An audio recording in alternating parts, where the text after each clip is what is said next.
গল্প সামান্য মেয়ে। লেখায় ইয়াসমিন নাহার। প্রেমের গল্প সিনেমা আমার পছন্দ। আরও পছন্দ যে সিনেমাতে ট্রেন কেন্দ্রিক গল্প থাকে, এই যেমন ডিডিএলজি, জাবুই মেট বা বডিগার্ড। কিন্তু আমার জীবনে কোনো প্রেম নেই বা কোনো গল্প নেই। আমি অতি সাধারণ মেয়ে যার আরও সাধারণ জীবনযাত্রা। ও আচ্ছা, আমার পরিচয় দিই। আমি লাবণ্য, বাংলাতে অনার্স শেষ করেছি। না কোনো বিশ্ববিদ্যালয় থেকে নয়, যদি বলেন জাতীয় বিশ্ববিদ্যালয় ও বিশ্ববিদ্যালয় তাহলে ঠিক আছে। একদম মফস্বলের মেয়ে। গুণ ক্ষমতা বলতে মফস্বলের মেয়েদের যা থাকে, ভালো ঘর গোছাতে পারি, কয়েক পদের রান্না আর সেলাই ফোর, এই সব। এর বাইরে একটা গুণই আছে যা অনেকেই পছন্দ করে, তা হলো আমি গান গাইতে পারি। কোনো উস্তাদের কাছ থেকে তালিম নিয়ে নয়, শুনে শুনে শেখা। বান্ধবীরা বলে আমার নাকি দারুণ কণ্ঠ। কিন্তু বাড়িতে জোরে গান করা নিষেধ। ওরে বাবা, এসব একদম করা যাবে না। মায়ের ভাষায় এসব মেয়েদের বিয়ে হয় না, আর বিয়ে হলেও সুখী হয় না। এবার লাবণ্য নামের রহস্য বলি। এমন রাবীন্দ্রিক নাম রাখা কাহিনী হলো আমার ছোট ফুফু। আমরা যৌথ পরিবারে ছিলাম, আর উনি হলেন সবার থেকে আলাদা। সুন্দর করে শাড়ি পরে কলেজে যেতেন, গান কবিতা এসব নিয়ে মেতে থাকতেন। সবার ছোট বলে তার উপরে শাসনের প্রভাব তেমন করে পড়েনি, কিংবা বলা যায় উনি অগ্রাহ্য করেছেন। তো সেই ছোট ফুফুই শখ করে আমার নাম রেখেছিলেন লাবণ্য। পুরো নাম আপনাদের জানার দরকার নেই, চাকরির পরীক্ষা দিচ্ছি না নিশ্চয়। বাংলা নিয়ে পড়ার কারণ এটা না যে আমি সাহিত্য খুব ভালোবাসি। আসলে আমার মেধার যা দৌড়, তাতে আরো ভালো কোন সাবজেক্ট পাওয়ার আশা করাটা দুরাশা। এখন ভাবছেন, সবই তো বললো, তা দেখতে কেমন? মেয়েদের বর্ণনা আসলে চেহারার বর্ণনা আসবে না, এটা বেশ বেমানান। কিন্তু কি বর্ণনা দেব সেটাই আসলে বুঝে উঠতে পারছি না। কারণ আমার আপনার চলার পথে যেমন মেয়েদের দেখেন, কোন আলাদা বিশেষত্ব নেই, ঠিক তেমনই। গায়ের রং না কথিত ফর্সা না কালো, মাঝামাঝি একটা কিছু। যারা ভালোবাসে তারা বলে উজ্জ্বল শ্যামবর্ণ। আরো ভালোবাসে যারা তারা বলে খুব মিষ্টি, কিন্তু অন্যরা বলে মেয়ে তো কালো, তাই তো বিয়ে হয় না। মাঝারি গড়ন, কিন্তু যদি বলেন সৃষ্টিকর্তা কি কিছুই দেয়নি তেমন? তা কেন? বড় বড় একজোড়া চোখ আর কোমর অব্দি চুল দিয়ে সব নাদে পুষিয়ে দিয়েছেন। কিন্তু এই শ্যামবর্ণ, লম্বা চুল বা বড় চোখের সাহিত্যে যেমন মূল্য আছে, কিছু বাস্তবে ঠিক তার উল্টোটা। তার মধ্যে আমি হলাম খ্যাত মেয়ে। বোঝেননি? মানে নিত্য নতুন স্টাইলে চুল বাঁধতে পারি না, কামিজের কাটিং এ নেই কোন ফ্যাশন, মুখে চেহারায় কোন পরিপাট্য নেই, তাই জীবনে প্রেম নেই। আর গায়ের রং এবং বাপের টাকা জোর দুটোই কম হওয়াতে বিয়ের বাজারেও আমার মূল্য খুব কম। রবি ঠাকুরের ভাষা বলতে হয়, হায়রে সামান্য মেয়ে। হায়রে বিধাতার শক্তির অপব্যয়। কিন্তু চেহারা আর বাপের টাকার জন্য তো জীবন থেমে থাকবে না। বাড়ি থেকে খুব তোড়জোড় চলছে বিয়ের জন্য। অনার্স শেষ হওয়াতে অবস্থা এমন দাঁড়িয়েছে যে সকালে উঠেই যাকে পাওয়া যাবে, সে রাখাল হোক বা কৃষাণ হোক, তার সাথেই আমাকে বিয়ে দেবে। কিন্তু এই ক্ষেত্রে আমি ঠিক ছোট ফুফুর চরিত্র পেয়েছি যেন। ওহো, আমাকে আমার পছন্দের জায়গাতেই বিয়ে দিতে হবে। যারা আমাকে একজন মানুষ মনে করে সম্মান দেবে, ঠিক সেই বাড়িতেই যাব আমি। তাছাড়া মেরে কেটে ফেললেও আমি কোন মতেই বিয়েতে রাজি নই। অনেক হলো আমাকে নিয়ে বলা। এবার সেই ট্রেনের ঘটনাতে ফিরে যাই। সিনেমার মতো ট্রেন নিয়ে ঘটনা শুরু আমার জীবনে। ছোট খালার বাড়ি থেকে ফিরছিলাম ট্রেনে করে। না, আমি ট্রেন মিস করে দৌড়ে ট্রেন ধরতে যাইনি বা কেউ আমার হাত ধরে টেনে তোলেনি। ঘটনা হয়েছে আমি খুব ভুলো মন। কাঁধে কাপড় রেখে সারা ঘর সেই কাপড়ই খুঁজতে থাকি, এমন ধরনের মেয়ে আমি। মা বলে, তুই ঠিকমতো সংসারই করতে পারবি না। যা হোক, আমি ঠিকমতো স্টেশনে পৌঁছে ট্রেন থেকে নেমে চলে আসছি। হঠাৎ, এই যে শুনছেন, এই ব্যাগটা না আপনার? আমি একদম অবাক হয়ে আগন্তুকের দিকে তাকালাম। জি, আমাকে বলছেন? হ্যাঁ, এই ব্যাগটা আপনার না? আপনার কাছেই তো দেখেছিলাম, কিন্তু নেমে আসার সময় হয়তো ভুলে গিয়েছেন। মা আর মায়ের বোনেদের কি যে খারাপ অভ্যাস, একজন আরেকজনের বাড়িতে ব্যাগ ভরে জিনিস পাঠাবে। এবার আমি যাওয়াতে আমাকেই হতে হয়েছে সেই কুরিয়ার সার্ভিস। আর ভুলো মনের আমি দাঁড়িয়ে একটা ব্যাগ রেখে নেমে পড়েছি। জি, অসংখ্য ধন্যবাদ আপনাকে। আসলে আমি একদম ভুলে গিয়েছিলাম। বাড়িতে গেলে মা নির্ঘাত বকাবকি করতেন। কেন, মা বুঝি খুব বকেন? আরে না না, তা নয়, কিন্তু আমার স্বভাবের কারণেই বকা খাই। নিজের সম্পর্কে বলার সময় একটা কথা বলা হয়নি। আমি একটু কথা বেশি বলি। আমার মা চাচিদের নিশ্চিত বিশ্বাস ঠিক এই একটা কারণেই আমার সংসার টিকবে না। মাফ করবেন, আমি একটু বেশি কথা বলি। আবারও ধন্যবাদ আপনাকে। ভালো থাকবেন। বেশি কথা বলেন বলছেন, কিন্তু নামটাই তো বললেন না। তা ব্যাগ বই এনেছি, নাম পরিচয়টা অন্তত জানতে পারি নাকি? আচ্ছা, ছেলেটা তো বেশ গায়ে পড়া দেখা যাচ্ছে। ধুর, জীবনে তো কিছুই হলো না, নাম বললেই বা কি হবে। জি, আমি লাবণ্য, এখানেই আমার বাড়ি। স্টেশন থেকে একটা কাঁচা পাকা রাস্তা চলে গেছে, সেটা দিয়ে কিছু দূর গেলেই। আমি আবির, আপনাদের এদিকেই বেড়াতে এসেছি। দেখা হয়ে খুশি হলাম। আপনিও ভালো থাকবেন। আর শোনেন, আপনার নামটা খুব সুন্দর। আমি একটা সৌজন্যমূলক হাসি দিয়ে বেরিয়ে পড়লাম। গ্রামের পথ, ভ্যানই ভরসা। পরিচিত এক চাচার ভ্যানে গাড়িটি বোঝা তুলে রওনা দিলাম বাড়ির উদ্দেশ্যে। হঠাৎ ছেলেটার কথা মনে হলো। হ্যাঁ, আবির নাম। কেমন যেন চেহারা। একটা ছেলে এই প্রথম আমার না হোক, আমার নামের প্রশংসা করলো, আর তার চেহারাটাই ঠিকঠাক মনে নেই। ধুর, এজন্যই আমার জীবনে কিচ্ছু হলো না। তবে এটুকু মনে আছে, একটু লম্বা গোছের শ্যামবর্ণের চেহারা। যা হয় হোক, আমার কি, জীবনে হয়তো আর দেখাই হবে না। এসব আবোল তাবোল ভাবতে ভাবতে বাড়ি পৌঁছে গিয়েছি। বাড়িতে ঢুকে নিজের রুমে এসে বসেছি মাত্র, অমনি মেজাজ খারাপ করার সংবাদ শুনলাম। আমার চাচাতো বোন তিতির, আমি দুষ্টামি করে তিতি পাখি বলি, ও পাখির মতো ছুটে এসে হাঁফাতে হাঁফাতে বলল, আপু, কাল তোমাকে পাত্রপক্ষ দেখতে আসবে। তিতির হলো পুরাই FBI। এই বাড়ির সব ঘটনা ওর থেকে লুকানোর উপায় নাই। ক্লাস 7-এ পড়া একটা মেয়ে এত পাকা হয় কিভাবে বুঝে আসে না আমার। যাই হোক, পরে বুঝলাম তিতিরের তথ্য শতভাগ সত্য। পাত্রপক্ষ আমাকে দেখতে আসবে, অবশ্য তিতিরের তথ্য অসত্য হওয়া অসম্ভব। রাতে মায়ের কাছে কিছুক্ষণ ধ্যান ধ্যান করেছি, কাজ হলো না। মায়ের এক কথা, অনার্স শেষ হয়েছে আর তোমার বাপু যে রেজাল্ট, তাতে জজ ব্যারিস্টার হবা না নিশ্চিত। বয়স কম হচ্ছে না, তোর বয়সে 2 বাচ্চার মা সবাই। এরপরে বউ মরা পাত্র ছাড়া আর জুটবে না। কথা আধা সত্য, কারণ গ্রামে মেয়েদের 15-16 বছরেই বিয়ে দেয়, আর বছর না ঘুরতেই বাচ্চা। সুতরাং 2-3 বাচ্চার মা অনেকেই। কিন্তু মাই হেঁটে দেখানো, পায়ের গোড়ালি দেখানো, এসব আমি আর পারবো না। আগেও দেখিয়েছি। কেন বাপু, তুমি কি রাজবংশের রাজকন্যা যে তোমার বেলায় এসব হবে না?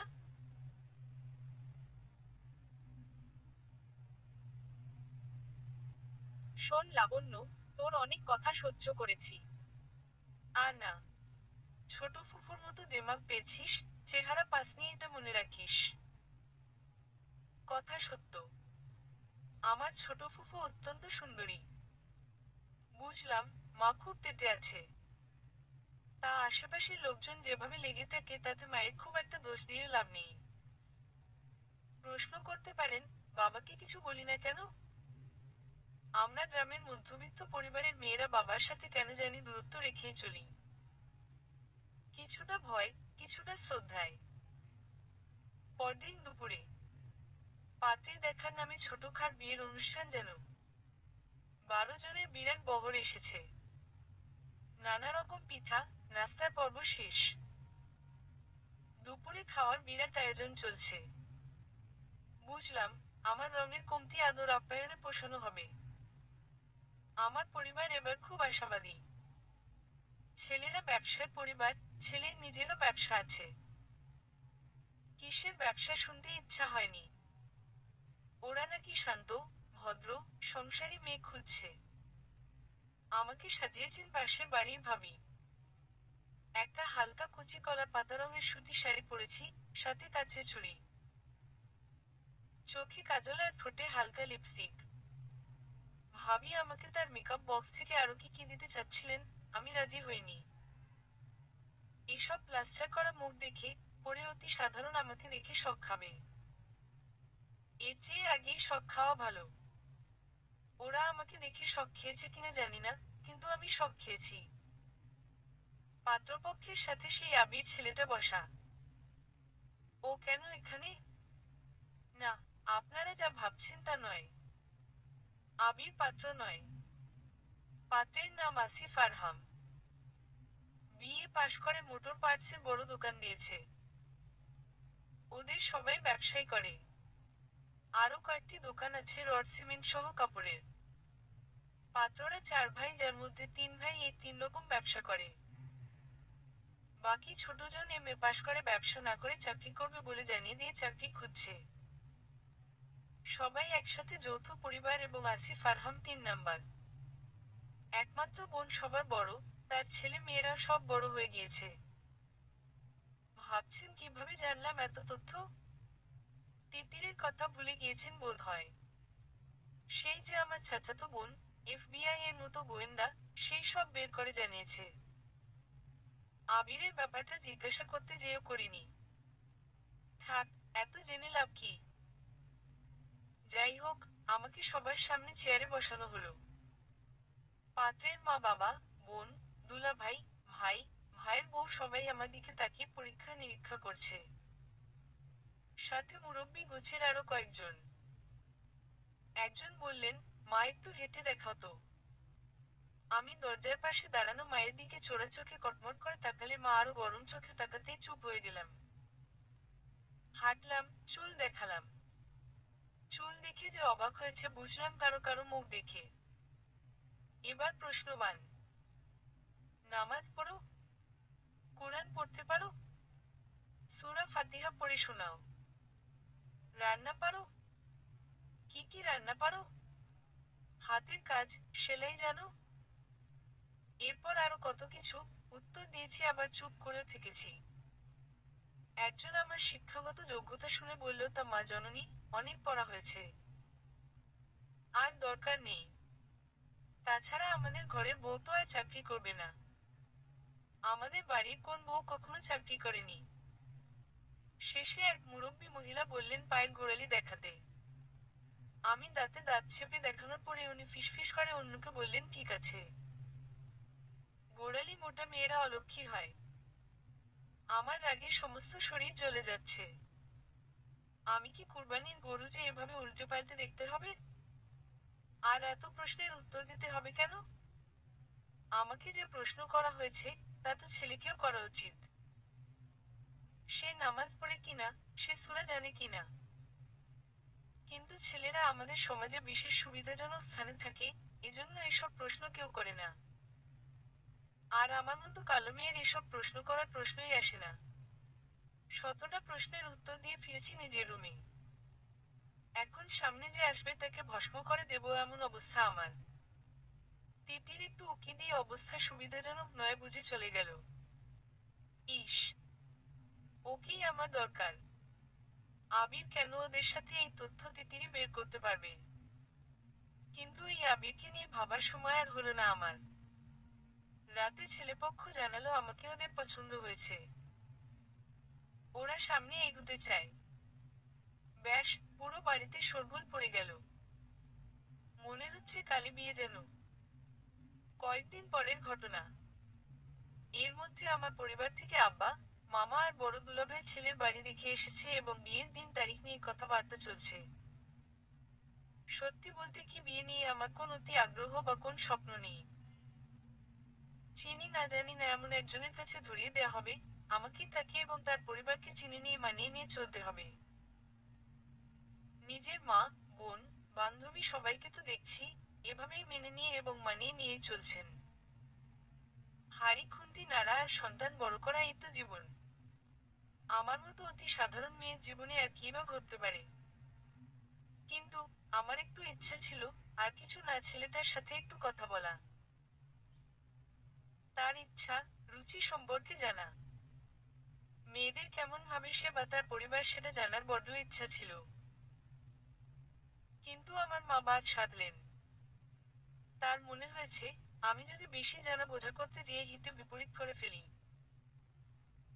আমি আমার মাকে মোটেও দোষ দেব না। উনাকে প্রতিটা দিন উঠতে বসতে শতবার আত্মীয়, প্রতিবেশী, চেনাজন সবার কাছেই শোনা লাগে মেয়ে কেন বিয়ে দিচ্ছেন না, আর কবে দেবেন, মেয়ের কোথাও লাইন আছে নাকি, এত বড় মেয়ে বাড়ি থাকলে বাড়ির অমঙ্গল ইত্যাদি ইত্যাদি। এর উপর যা কয়েক জায়গা থেকে প্রস্তাব আসে, তা আমাকে দেখে তাদের পছন্দই হয় না। ছেলে টেলি সামাদ হোক আর যাই হোক, মেয়ে যেন ঐশ্বরিয়া বা ক্যাটরিনা কাইফ হতে হবে। এর সাথে গুণে লক্ষ্মী আর বিদ্যায় সরস্বতী। এই জন্য এইবার সবকিছু মোটামুটি ঠিকঠাক মিলে যাওয়াতে মা আর কোন রিস্ক নিতে চান না। ভালোই ভালোই বিয়েটা হয়ে গেলেই আল্লাহর শুক্রিয়া। কিন্তু ভালোই ভালোই সবকিছু কি হয়? মানুষ যেভাবে চায় সেভাবে কি সব ঘটে? কখন কি অঘটন ঘটে কেউ তা বুঝতেও পারে না। আমি বা আমরা তা বুঝিনি। বিয়ের আর এক সপ্তাহ বাকি। সেদিন রাতে তিথির এসে খুব বক বক করছিল, হলুদে কি পড়বে, বিয়েতে কি পড়বে, এসব নিয়ে মাথা খারাপ করে গেল আমার। রাতে শুয়ে পড়েছি, হঠাৎ পানি পিপাসা পেল। ইস, আজ পানি এনে রাখা হয়নি। ঘর থেকে বের হয়েছি পানি আনতে। আব্বা মায়ের ঘর পার হতেই কানে হঠাৎ একটা কথা ভেসে আসলো। জমিটা বেচে দেব ভাবছি, কিন্তু এত কম সময়ে কি খরিদ্দার পাবো? আব্বার কণ্ঠ, হতাশার সুর সেখানে। জমিটা না বেচলে হয় না?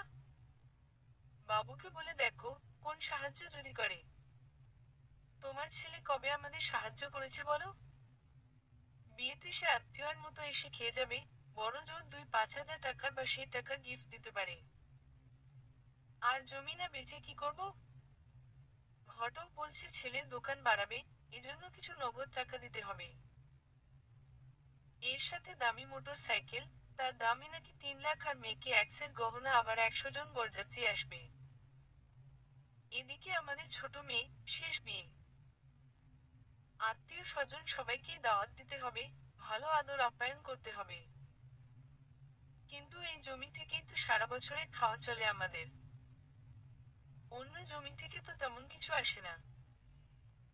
আর তাছাড়া এই ভিটে বাড়ি ছাড়া আর কিছুই তো নেই। এত ভেবো না জোহরা। আল্লাহর ভরসা, আমাদের আল্লাহ দেখবেন। কিন্তু সময় মতো মেয়ের বিয়ে দিতে না পারলে পাপী হয়ে থাকবো। আমি জানি আড়ি পেতে কথা শোনা ঠিক না। কিন্তু আজ এই মুহূর্তে ঠিক বেঠিকের ঊর্ধ্বে উঠেছি যেন। আমার চোখ বেয়ে জল গড়িয়ে ওড়না ভিজে গেছে, তা আমি বুঝিনি। রাগ, ক্ষোভ আর অসহায়ত্ব ঘিরে ধরেছে আমাকে। কোন রকমে নিজের ঘরে ফিরে এসেছি। শুয়ে শুয়ে অর্ধেক রাত পর্যন্ত চিন্তা করেছি শুধু। এরপর কঠিন একটা সিদ্ধান্ত নিয়ে ঘুমাতে গেলাম। পরদিন সকাল। আমার বাড়িতে হুলস্থুল। আমাকে কোথাও খুঁজে পাচ্ছে না। ফোন বাড়িতেই রয়ে গেছে। মা মাথায় হাত দিয়ে বসে আছে। পাড়া প্রতিবেশীরা কথা শোনাচ্ছে নানা রকম। আমাদের আগেই সন্দেহ হয়েছিল এই মেয়ের লাইন না থেকে যায় না। কিন্তু লোকের মুখে ঝামা ঘষে আমি দুপুরের মধ্যে ফিরে এসেছি, সাথে আমার ছোট ফুফু আরজুমান্দ বেগম। আমি কিছুতেই পাত্রপক্ষের এই অন্যায় দাবি মানতে পারছি না। এই যে আমার নারীত্বের অপমান।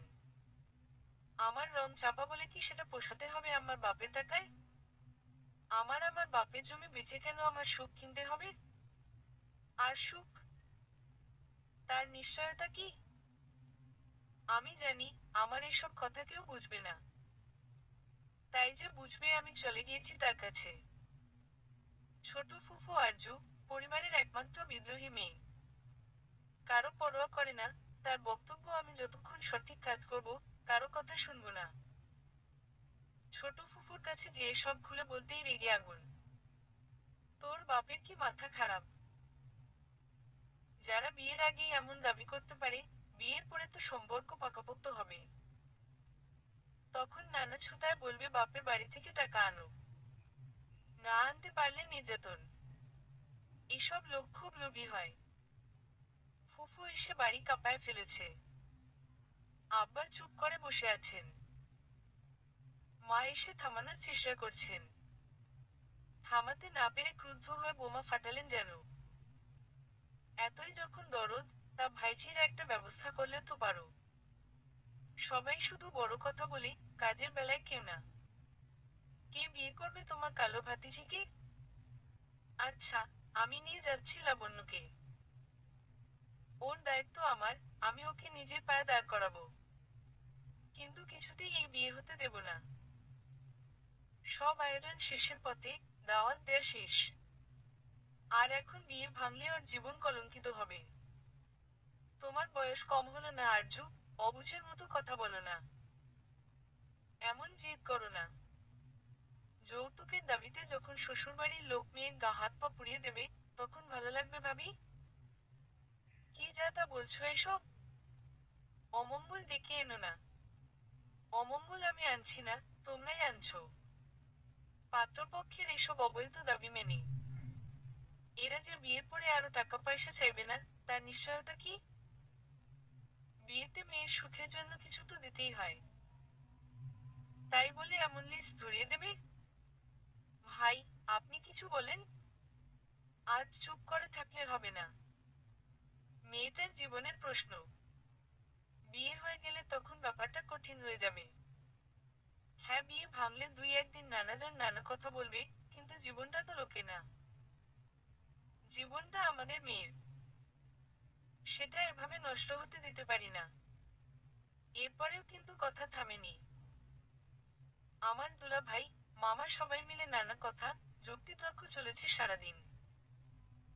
কিন্তু ছোট ফুফুর একই কথাই, বিয়ে হবে না। মামার অনুরোধে ঘটককে ডেকে আনা হলো। এইসব দাবি দেওয়া ছাড়া বিয়ে হয় কিনা এটা জানতে। ঘটক বিরাট ভাব নিয়ে বলা শুরু করলো। ভাইজান, আপনি কি কন? ওই ছেলের জন্য কতজন লাইন দিয়ে আছে? এমন পাত্র লাখে একটা। মেয়ের সুখের জন্য এটুকু কে করে না কন? তাই বলে লোভীর মতো এভাবে দাবি করবে? ছোট ফুফু তেড়ে এলেন। না চাইলে মাও দুধ দেয় না, কি কন চাচা মিয়া? এই কথা বলে চটুল হাসি দেয় ঘটক। তোমাকে সহ সব কয়টাকে পুলিশে দেওয়া উচিত। সাহস কত, যৌতুক দাবি করো? ফুঁসতে থাকেন ফুফু। ঘটক ব্যাটা গোসা করে আমাদের বাড়ি থেকে বের হয়ে যান। ফুফু আমাকে নিয়ে চলে আসেন তাদের বাড়িতে। বিয়ে ভেস্তে যায়। মা রাগ করে আমার সাথে কথা বলেন না। আব্বার মনের খোঁজ জানি না, তবে আমার কেন জানি মনে হয়, এই বিয়ে ভাঙাতে আব্বা অখুশি নন। জমির জন্য নয়, আমার ভবিষ্যতের জন্য। ফুফু দিন রাত বোঝাতে থাকেন আমাকে। শোন লাবণ্য, মেয়েদের নিজের পায়ে দাঁড়ানো খুব দরকার। ছোটখাট যে কোনো কাজ করে হোক অর্থনৈতিকভাবে স্বাবলম্বী হওয়া উচিত। তোর রেজাল্ট তো খারাপ না, চেষ্টা কর। কিছু না কিছু হয়ে যাবে ইনশাআল্লাহ। ফুফু আমাকে একটা জব কোচিং এ ঢুকিয়ে দেন। আমারও কেমন জেদ লাগে, রঙের জন্যই কি আমার জীবন থেমে যাবে? কয়েক মাস কেটে গেছে। নিজেকে মোটামুটি গুছিয়ে নিয়েছি। দুই একটা ব্যাংক এবং স্কুলে পরীক্ষা দিয়েছি। মোটামুটি হয়েছে, দেখি কি হয়। ফেসবুকে আমার একটা আইডি আছে। তেমন একটা লগ ইন করা হয় না। আগে বেশ অ্যাক্টিভ ছিলাম, বান্ধবীদের সাথে মিলে ছবি দিতাম। কিন্তু এই কয়েক মাসে এসব কিছুই আর ভালো লাগে না। অনেকদিন পরে আজ ফেসবুক খুলেছি। বেশ কিছু নোটিফিকেশন আছে, কয়েকটি friend request. Friend request open করতেই এ কি আবিরের আইডি? আমাকে ফ্রেন্ড রিকোয়েস্ট পাঠিয়েছে। কিন্তু কেন? আবিরের আইডির দিকে তাকিয়ে আছি। ও সেদিন কেন পাত্রপক্ষের সাথে এসেছিল, আজও তা জানতে পারিনি। আসলে আমার জীবনে এমন ঝড় উঠল যে জানার সুযোগ বা ইচ্ছা কোনোটাই হয়নি। যাই হোক, আবার কোন ঝামেলায় জড়িয়ে পড়ি, এমনিতেই ঝামেলার কুল নেই। মা আজও ভালো করে কথা বলেন না। আব্বার মনের খবর কোনোদিনই তেমন বুঝিনি। তাই এসব ফেসবুক বাদ দিয়ে আগে নিজের পায়ে দাঁড়াই এই ভেবে ফ্রেন্ড রিকোয়েস্টটা অ্যাকসেপ্ট না করে রেখে দিই। 2 দিন পরে একটা ব্যাংকে লিখিত পরীক্ষার রেজাল্ট দিয়েছে, আমি উত্তীর্ণ হয়েছি। ছোট ফুফু তো দারুণ খুশি, আমারও আত্মবিশ্বাস বাড়ে। মৌখিক পরীক্ষার জন্য জোরেশোরে প্রস্তুতি নিতে থাকি। আজ মৌখিক পরীক্ষা, বুক ধুকপুক ধুকপুক করছে। কি প্রশ্ন করে কে জানে। যাই হোক, ডাকমতো বোর্ডে যেয়ে পরীক্ষা দিয়েছি। চাকরির জন্য প্রথম ভাইভা, খারাপ হয়নি। কিন্তু বাবারে প্রশ্নের পর প্রশ্ন। হিমশিম খেতে হয়। তাদের প্রতিষ্ঠানের উন্নয়নে আমি কিভাবে তাদের সাহায্য করতে পারি। আহারে প্রশ্নের ছিরি। নিজের উন্নয়নের চিন্তায় আমি বাঁচি না আর প্রতিষ্ঠানের উন্নয়ন। গলাটা শুকিয়ে এসেছে। শুধু পানি খেলে হবে না, এই মুহূর্তে আমার 1 কাপ কফি খুব প্রয়োজন। ক্যাফিন দরকার শরীরে। ব্যাংকের নিচে একটা কফি শপ আছে দেখেছি। সেখানেই বসে একটা কফির অর্ডার দিলাম। তার আগে ধক ধক করে পানি খেলাম হাফ লিটার। কফি নিয়ে আসেনি এখনো, কি করব আর। কফি শপে চলা টিভি দেখছি মনোযোগ দিয়ে। ঠিক সেই সময়, এক্সকিউজ মি, এখানে বসতে পারি? আবির, এখানেও? জি অবশ্যই, চেয়ার টেবিল তো আর আমার নয়। ধন্যবাদ। বিরক্ত নাকি খুব? তা ভাইভা কেমন হলো? আমার ভাইভা কিভাবে জানলেন? আমার ব্যাংকে এসে পরীক্ষা দিচ্ছেন, তা আমি জানবো না? আপনি এখানেই জব করেন? আশ্চর্য। আশ্চর্য কেন? আমি যেখানেই যাই, সেখানেই আপনি। ব্যাপারটা কি? যদি উল্টা করে বলি? মানে কি? আমি আপনাকে ফলো করছি বলতে চান? ওহো, ভাগ্য আমাদের একত্র করছে। তা আমাকে এভাবে ঝুলায় না রাখলেই পারেন। আমি আপনাকে কিভাবে ঝুলায় রেখেছি? অবাক হয়ে বললাম আমি। ফেসবুকে আমার ফ্রেন্ড রিকোয়েস্ট অ্যাকসেপ্ট করে আমার আইডিটাকে আর ঝুলায় রাখবেন না। ওকে মিস লাবণ্য, আপনি কফি পান করুন, আমি আসি। অফিস টাইম তো, সময় দিতে পারছি না। দুঃখিত। ও হ্যাঁ, বিলটা আমি দিয়ে দিয়েছি। এটুকু ভদ্রতা নিশ্চয় করতে দেবেন। আমি আর কি বলবো। কি হলো, কিছুই বুঝলাম না। যেভাবে ঝড়ের মতো আবির এসেছিল, তেমনি চলে গেল। আর আমি আবিরের ভাষায় বসে বসে কফি পান করছি। বাসায় আসতেই ফুফুর প্রশ্ন, কেমন হলো পরীক্ষা? দিলাম তো মোটামুটি, জানি না কি হবে। বিকালে মোবাইল নিয়ে বসেছি, ফেসবুক খুলে আবিরের ফ্রেন্ড রিকোয়েস্ট অ্যাকসেপ্ট করেছি। আমার হঠাৎ আগ্রহ জাগলো, আসিফ আরহামর কি হয়? ও কেন আমাদের গ্রামে গিয়েছিল? ফ্রেন্ড রিকোয়েস্ট অ্যাকসেপ্ট করে আবিরের আইডিতে ঢুকলাম। ভালো ছবি তুলতে পারে দেখছি। বিভিন্ন অ্যাঙ্গেলে ফুলের ছবি, আকাশের ছবি আর নদীর ছবি। দারুণ তো। এর চেয়ে অবাক হলাম একটা আবৃত্তি পোস্ট দেখে আবির নিজে আবৃত্তি করছে। শোনো, কাজল চোখের মেয়ে, আমার দিবস কাটে বিবশ হয়ে তোমার চোখে চেয়ে। বাহ, চমৎকার আবৃত্তি করে তো। ব্যাংকে চাকরি করলে সাহিত্য ভালোবাসে বোঝা যায়। রাতে হঠাৎ মায়ের ফোন। কি খবর তোর? ভালো আছি মা। কোন হিললে হলো? এভাবে আর কতদিন? তুই একটা মেয়ে, এটা তোর বোঝা উচিত। আমি বুঝি মা, কিন্তু আগের ঘটনা থেকে আমারও শিক্ষা হয়েছে, আমি নিজের পায়ে দাঁড়াতে চাই। বয়স তো বসে থাকবে না রে মা। মায়ের গলায় কেমন ক্লান্তির সুর। মায়ের কষ্ট যে বুঝি না, তা না। কিন্তু তাই বলে আত্মসম্মান বিসর্জন দিতে পারবো না আমি। ভালো লাগছিল না কিছুই। রাতে খেতেও পারিনি। এলোমেলো নানা রকম চিন্তা মাথায় জট বেঁধেছে। মাঝে মধ্যে মনে হয় মধ্যবিত্ত পরিবারে জন্ম নেয়া পাপ, আরো পাপ মেয়ে হয়ে জন্ম নেয়া। এমন সময় মেসেঞ্জারে টুং করে শব্দ হলো। আবির মেসেজ পাঠিয়েছে। ধন্যবাদ। কেন? এভাবে ঝুলিয়ে না রেখে আমার ফ্রেন্ড রিকোয়েস্ট অ্যাকসেপ্ট করার জন্য। সাথে হাসির ইমোজি। আমি খুব সামান্য মেয়ে, এভাবে বলার কিছু নেই। সামান্য আর অসামান্য মেয়ে বিচার করবেন কিভাবে? চেহারা দিয়ে? সবকিছু মিলিয়েই। আচ্ছা, একটা প্রশ্ন করি? জি অবশ্যই। মানে আপনি আমাদের বাড়িতে গিয়েছিলেন, কিভাবে ঠিক বুঝিনি আজও। ওহ, আসিফ ভাইয়ের ছোট ভাই আনিস আমার ফ্রেন্ড। খুব করে বলতো ওদের বাড়িতে যেতে। আমি আবার ঘুরতে পছন্দ করি। ছুটি পেলেই বেরিয়ে পড়ি হুটাহাট। এভাবেই গিয়েছিলাম ওদের বাড়িতে।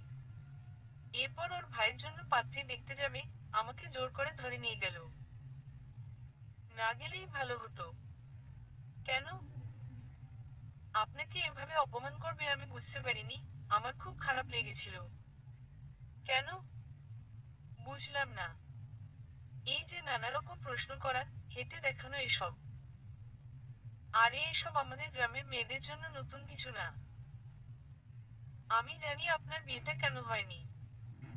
আমার বন্ধু আনিসি বলেছে আমাকে। ওর এই বিষয়টা ভালো লাগেনি, কিন্তু ও তো ছোট, তার উপরে বেকার।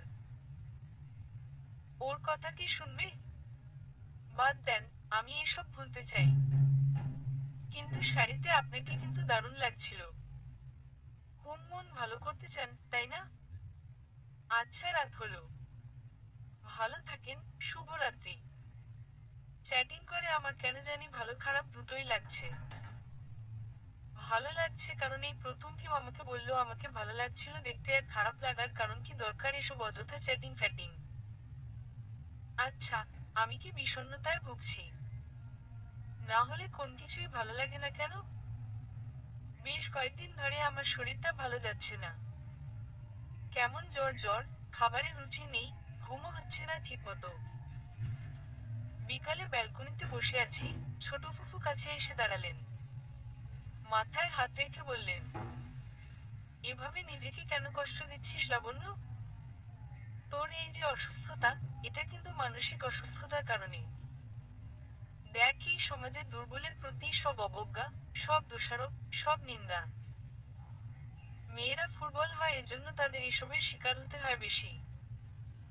কিন্তু মেয়েরা যখন সব প্রতিকূলতা সামলে দুর্ভেদ্য হয়ে ওঠে, তখন সারা পৃথিবী তার কাছে পরাজিত হয়। আজকাল নিজেকে খুব ভঙ্গুর মনে হয় ফুফু, আর তোমাদের ঘাড়ে বসেও কতদিন খাবো বলো? এদিকে আব্বা মা দিন দিন হতাশ হয়ে যাচ্ছেন। আপা ফোন দিয়েছিল, আমাকে বলল তোর জিদের কারণে আব্বা মা কষ্ট পাচ্ছেন আর আমরা লোকের কথা শুনে মরছি।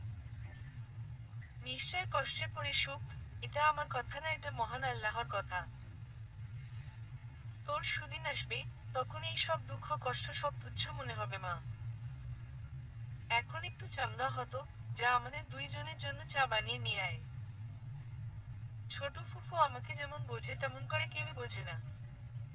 এই মানুষটির প্রতি কৃতজ্ঞতা আমার দিন দিন বাড়ছেই। আবির প্রায় নক করে এই হাই হ্যালো। আমি তেমন একটা রিপ্লাই দিই না। আসলে আমার কিছুই ভালো লাগে না। হতাশা ঘিরে ধরছে যেন।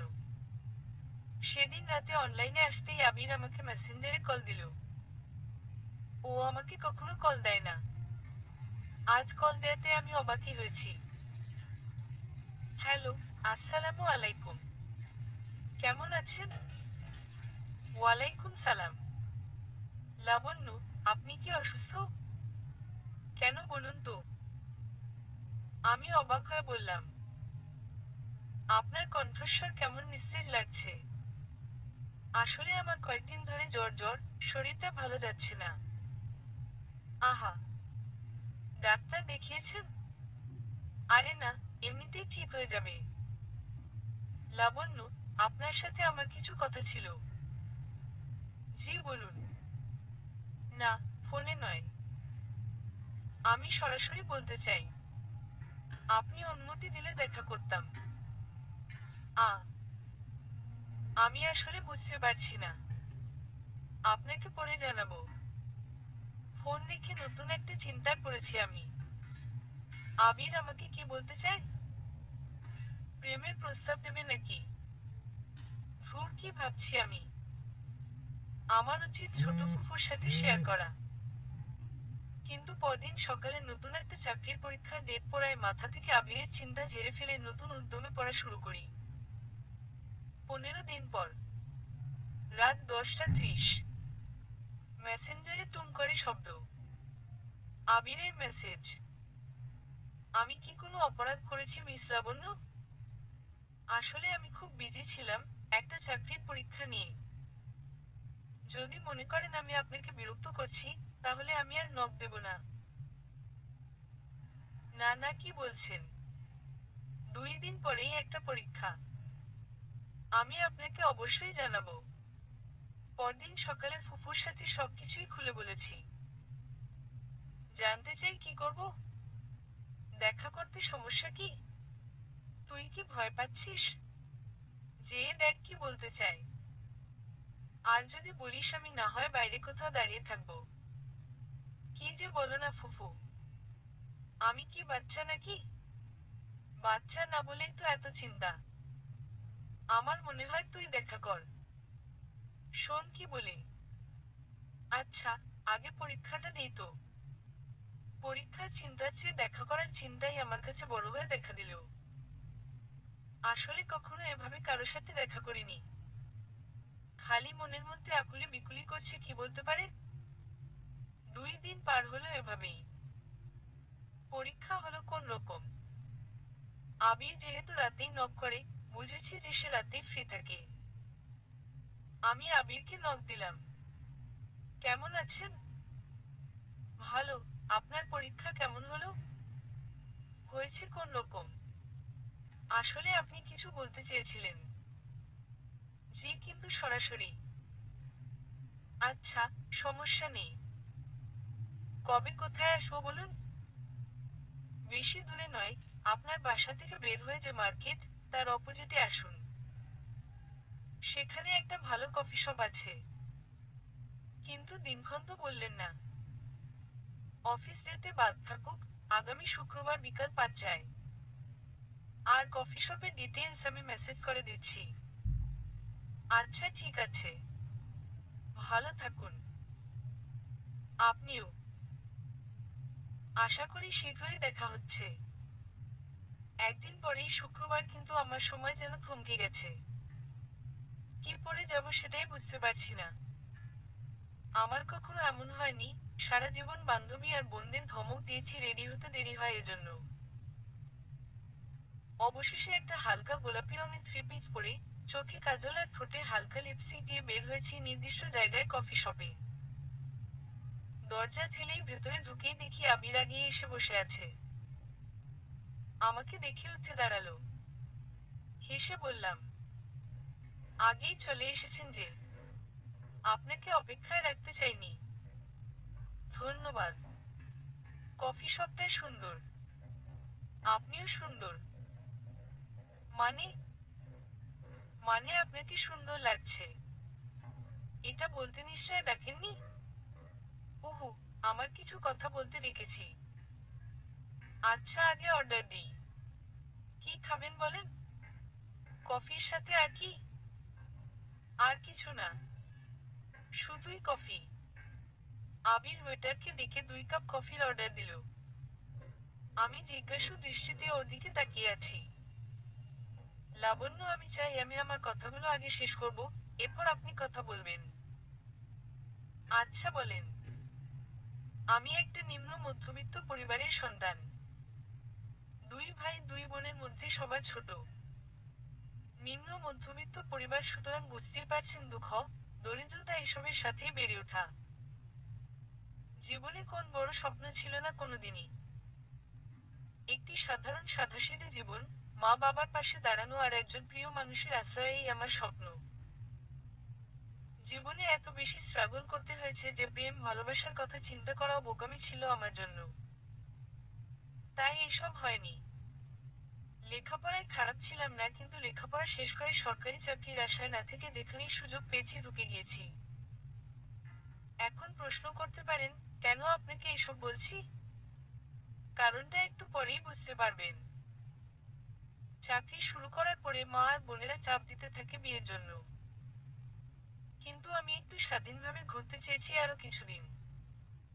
ঘুরে বেড়ানো, ছবি তোলা, এসব আর কি।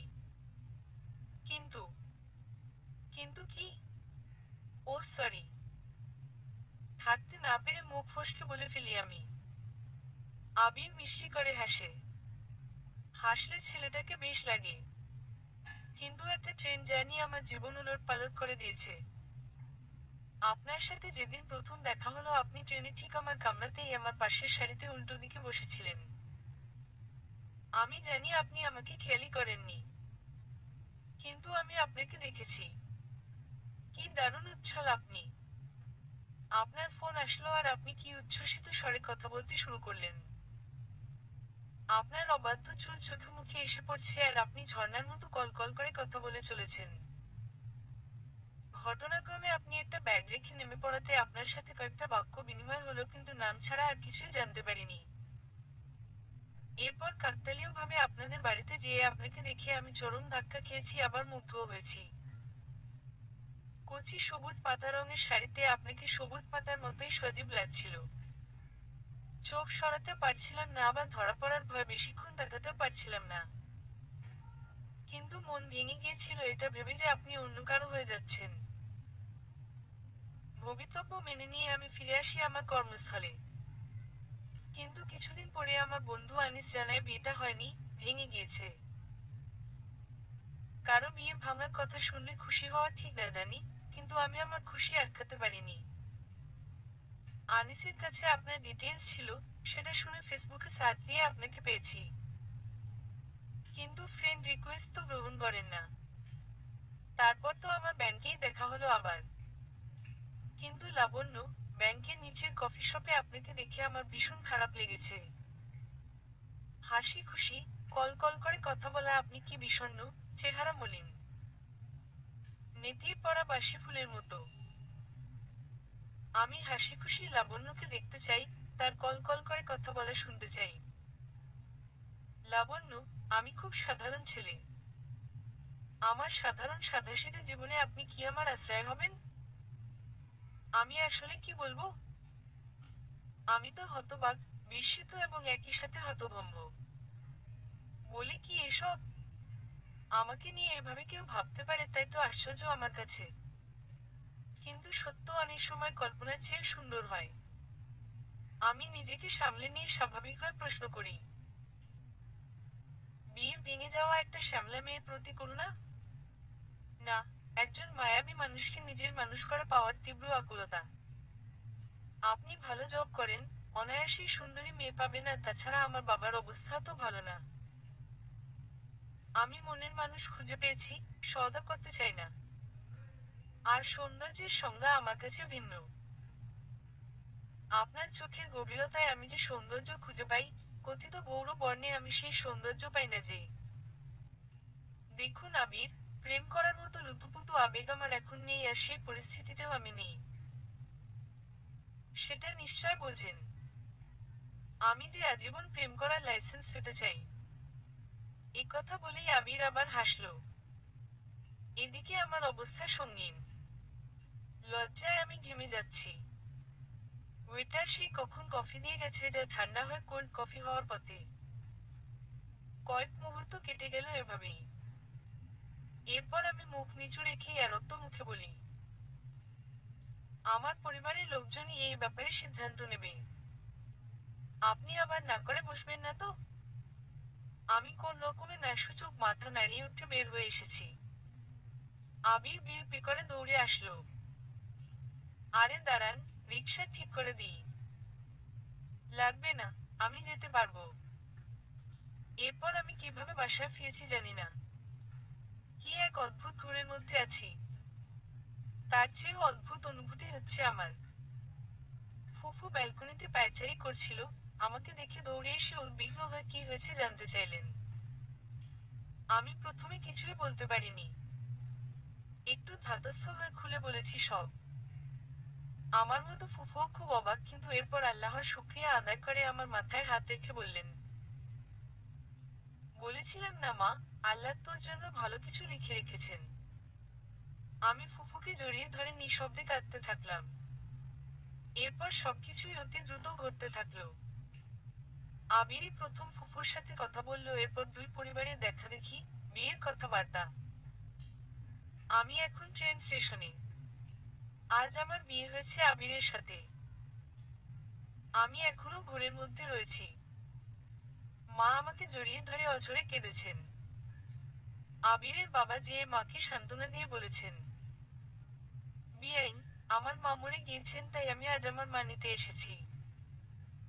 আপনি এভাবে কেঁদে আমার মাকে কাঁদাবেন না। পাড়া প্রতিবেশী আত্মীয় স্বজন যারা এতদিন নানা রকম কথা শুনিয়েছে, তারা সবাই অবাক। তাদের কাছে আমার বিয়ে হওয়াটাই বিরাট আশ্চর্যের বিষয়, আর সেখানে এমন দাবি দেওয়া ছাড়া বিয়ে। বাবা যিনি সবসময় দূরত্ব রেখে চলেন, আজ আমাকে আবিরের হাতে তুলে দেওয়ার সময় কেঁদে ফেলেছেন। আর ছোট ফুফু, উনি তো আজ সব কাজ এক হাতে সামলেছেন। আর বিয়ের আগে আবিরকে বলেছেন, আমার মেয়ে চাকরি করলেও বাধা দিতে পারবে না। আবির হেসে বলেছে, তথাস্তু। ও হ্যাঁ, স্টেশনে বসে আছি কারণ আবিরের ইচ্ছা ট্রেনে করেই বউ নিয়ে বাড়ি ফিরবে। কারণ এই ট্রেনেই নাকি আমাকে পেয়েছে সে। ট্রেন এসে দাঁড়াচ্ছে প্ল্যাটফর্মে, আর আমি লাবণ্য আবিরের হাত ধরে চলেছি চোখ ভরা নতুন স্বপ্ন নিয়ে। সমাপ্ত।